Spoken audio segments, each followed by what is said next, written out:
Isipan natin kung ano ang pinaka gusto nating mangyari sa buhay natin. Ano ang pinaka best life? Ano ang konsepto mo ng best life? Isip ba natin yan? Isa kasi, hindi tayo, well, karamihan, hindi klaro kung anong gusto nila sa buhay. Kaya, hindi rin nangyayari sa buhay nila. Tumatanda, mamatay, and wala masyado nangyari. Wala masyadong kasiyahan, alam mo yun? Especially pag nag-adulting ka na, dami ng tests sa buhay, marami ng challenges, no? Then, mamamatay na lang. Wala na-spend ka na ng trabaho mo, na-spend ka na ng kung anong pinaggagawa mo na hindi mo naman talaga gusto. Diba? So, thing is,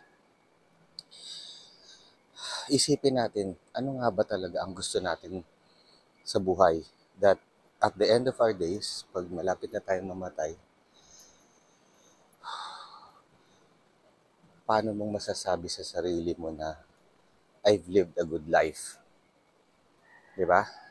Okay, ito ang proposition ko.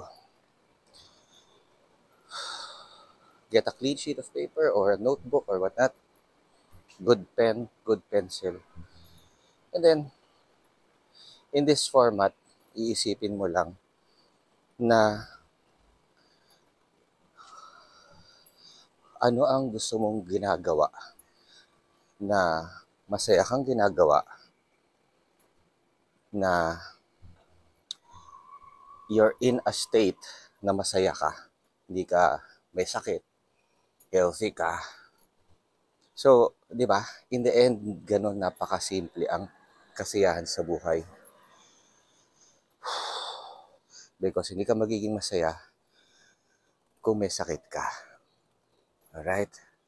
Hindi magiging masaya ang mga tao sa paligid mo kung wala kang silbi. Lalo na sa mga lalaki, no? Importante, meron tayong silbi. Meron tayong ambag. So, the thing is, okay, ano yun? For me, dapat, when I die, I have to be in a healthy state. Okay, so, yun, alam mo na yun. Basta, thing is, majority of my life, healthy ako. Diba? So, anong ibig sabihin? Diba? Clear ka dapat sa physical mo, ng itsura mo, sulat mo yan. You're at your peak health, diba? So, you start now in working towards that particular life state na healthy ka. Na another thing, dahil kasi pag healthy ka, mas madaling sumaya, diba? Kaysa may sakit ka. Next part is, most likely it's the money part because money solves a lot of problems. Diba? Karamihan ng problema ngayon ng Pilipino, tao in general, is pera talaga eh. So what are you gonna do para magkaroon ka ng mas maraming pera? Diba? So ano ang kailangang mag-evolve ka into para magkaroon ka ng mas maraming income? Diba? Ano ang kailangan mong pag-aralan? Ano? At your current state, at masyado kasi akong busy, masyado akong ganyan. Guys, you're not gonna make time for this, then it's all bullshit. Diba? Dahil kasi,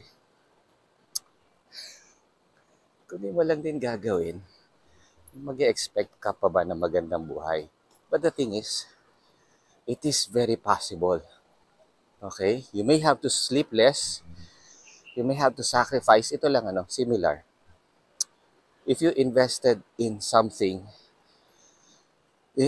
trabaho or effort or kahit pa konti-konting pera on a regular basis and you keep on doing it, even sa workout, di ba? Instant ba ang resulta sa workout? Sa katawan? Hindi di ba? So you have to invest every day. And it's tireless. It should be tireless. It should be persistent. And it should be consistent. So, ganun ang how I want to live a happy and fulfilled life. Gusto kong healthy ako. Majority of my life. Gusto kong may silbi ako. Gusto kong I can buy whatever I want whenever I want it. I can go wherever I want to when I want it. I'm healthy to go anywhere. I'm healthy to do anything, di ba? And I am making other people happy. Yun. So, that's for me, that would be a fulfilled life. Di ba? A life filled with purpose, a life filled with meaning. I want to make a positive difference in the world. Gusto kong tumulong sa mga tao. Gusto kong maging involved sa mga projects that are positively changing people's lives.